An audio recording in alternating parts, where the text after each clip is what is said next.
10th والوں کے papers ہو گئے اور بلکہ ہو رہے ہیں. کل میرے خیال میں آج ترجمۃ القرآن کا پیپر تھا آخری, اور 9th والوں کے 20 تاریخ سے پیپر ہے.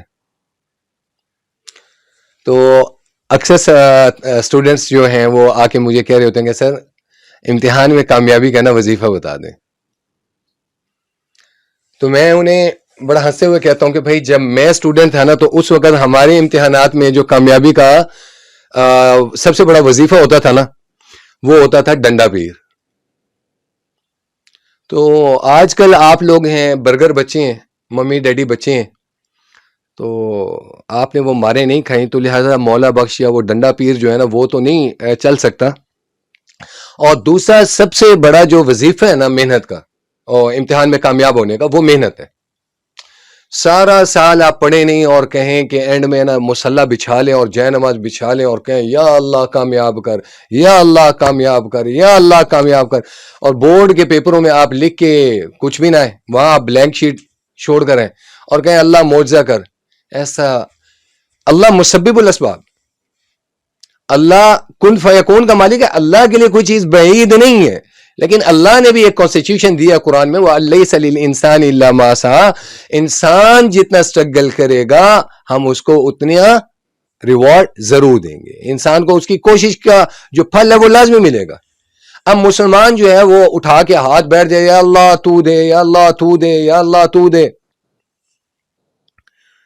وہ کراچی میں جماعت آئی تو ہم کراچی جا رہے تھے, تو میرے ابا جی نے مجھے کال کی, کہا کہ بیٹا وہ جنرل جاوید ناصر صاحب اور یہ کرکٹر محمد یوسف یہ جماعت میں چل رہے تھے, تو ابا جی نے مجھے کہا کہ آپ نہ ان کی نصرت پہ جاؤ. تو یہ بات وہاں پر جنرل جاوید ناصر صاحب نے بتائی کہ ہماری جماعت میں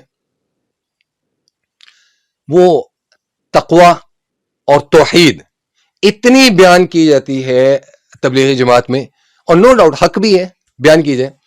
تو وہ ایک بنگالی جماعت میں چل رہا تھا, تو اس نے کیا کام کیا, وہ ایک پتھر اٹھایا, اس کو ایک تکیے میں رکھا اور ڈیلی وہ دعا کرنا شروع کر دیتا ہے, یا اللہ اس کو سونے کا بنا دے, یا اللہ اس کو سونے کا بنا دے, یا اللہ اس کو سونے کا بنا دے. اللہ تو بنا سکتا ہے, اللہ تیرے لیے کون سا محتاج ہے, اللہ تیرے لیے کون سا مشکل ہے, اللہ اس کو سونے کا بنا دے, میں بہت غریب بندہ ہوں, اللہ اس کو سونے کا بنا دے. اب وہ لے کر پھرتا رہا, وہ 3 مہینے 4 مہینے کی جماعت میں چل رہا تھا.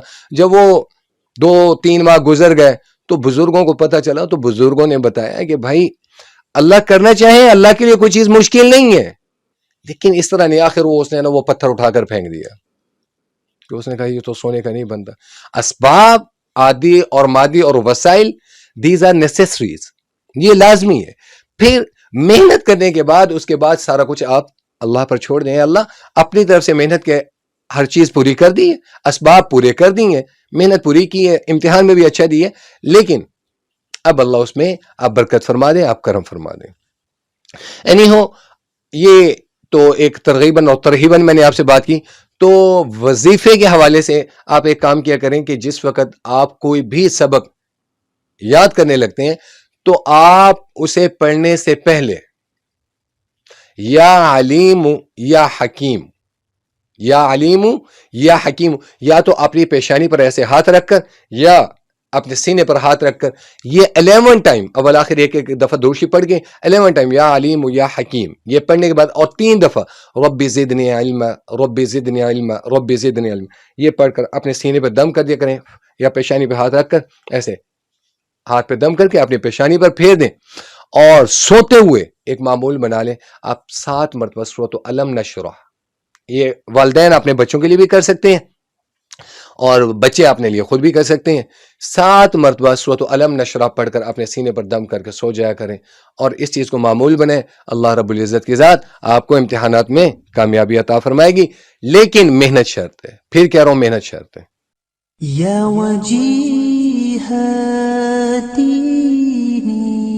والکرم